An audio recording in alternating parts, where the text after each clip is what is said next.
Let's dive right into this explainer, where today we're going to tackle a global mystery that has literally baffled experts and tormented regular, everyday people for decades. We're looking at a phenomenon so incredibly strange and, well, evasive, that for the longest time, a lot of folks didn't even believe it was a real thing. But good news, the science is finally in, and honestly, the true cause of this auditory phantom is way more fascinating than anyone could have guessed.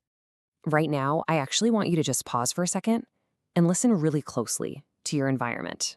Do you hear it? Like a faint, totally unexplainable drone. Picture this. You're lying in bed, it's late at night, the whole house is perfectly still, and suddenly, there it is, a deep, persistent buzzing or humming noise. You get up, you check outside for a running car engine, maybe some heavy machinery somewhere, but there is absolutely nothing out there that could be making that sound. Well, if you have experienced this, you are definitely not alone. It turns out an estimated 2 to 4% of the entire global population hears this super unusual sound on a regular basis. And for a lot of these folks, it is way more than just a mild annoyance. We're talking about a low-frequency noise that can cause genuine physical discomfort, illness, and even manifest as this weird vibrating sensation physically moving right through their bodies. It is an incredibly unsettling experience. And this brings us to what I think is the absolute strangest part of the whole phenomenon. Picture two people in the exact same room. One person could literally be tearing their house apart, desperately searching for some hidden running engine, completely tormented by this maddening, low-frequency hum. Meanwhile, the other person sitting right next to them, they hear absolute peaceful silence. I mean, it totally defies our basic common sense understanding of how sound is supposed to work in a shared space. So to figure out what is actually going on here, we really need to look back at the historical crime scenes, so to speak, of this mystery sound. Because the data absolutely proves this isn't just some isolated mass hallucination. It actually has a very distinct geographic and historical footprint that tells a pretty compelling story of an expanding auditory anomaly.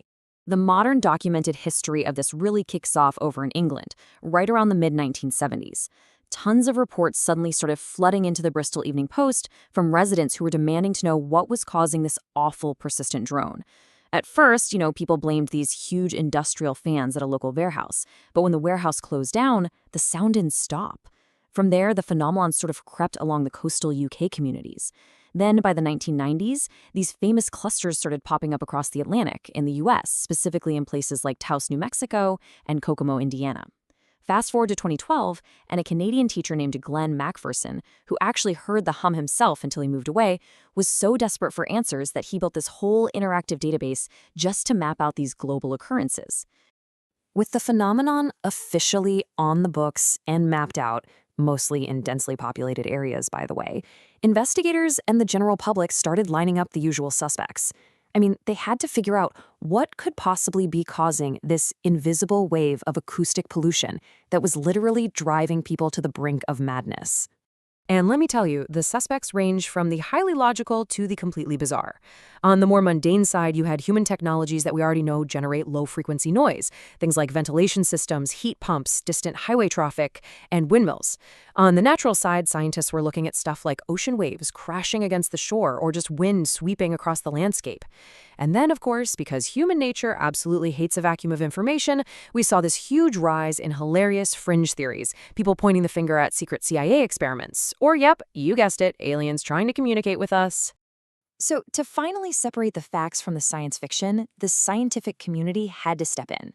Audiology researcher Marcus Drexl, he's a professor at the Norwegian University of Science and Technology, decided it was time to put this thing through a really rigorous scientific interrogation. He and his team actually brought 28 German sufferers of the hum right into their lab to crack the case once and for all. Drexl's team decided to focus in on two main super logical hypotheses. Basically, they wanted to know, was the hum a real, measurable, physical sound coming from outside the body?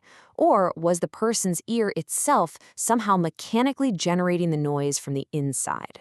To test that first idea, the theory that there's some external sound traveling vast distances that only a select few can pick up, they tested the participants' low-frequency hearing. And the results? Out of the 28 people suffering from the hum, only 2 had better than average hearing in that specific range. Now, Drexl does throw in a small caveat here. Standard tests might miss some tiny microstructures in hearing, like right between 50 and 51 hertz. But overall, This completely busted the super hearing myth for the vast majority of people. They weren't just picking up on distant traffic better than the rest of us. Okay, so since the sufferers didn't have mutant superhearing, the team moved on to their second suspect, otoacoustic emissions.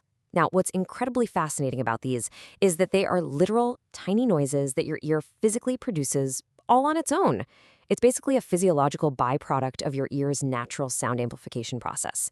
They usually happen between 500 and 5,000 hertz. And the crazy part is, they can actually be measured if you stick a highly sensitive microphone right inside the ear canal. So the team wanted to know, could these people's ears be loudly humming at exceptionally low frequencies? Well, could they? They ran the tests for low-frequency otoacoustic emissions, and they came back completely negative. The microphones didn't pick up any rogue humming coming from inside the participants' ear canals whatsoever, which meant, yep, both of our main suspects were officially off the hook. There was no secret external machine they were uniquely tuning into, and their ears definitely weren't acting as tiny rogue biological speakers.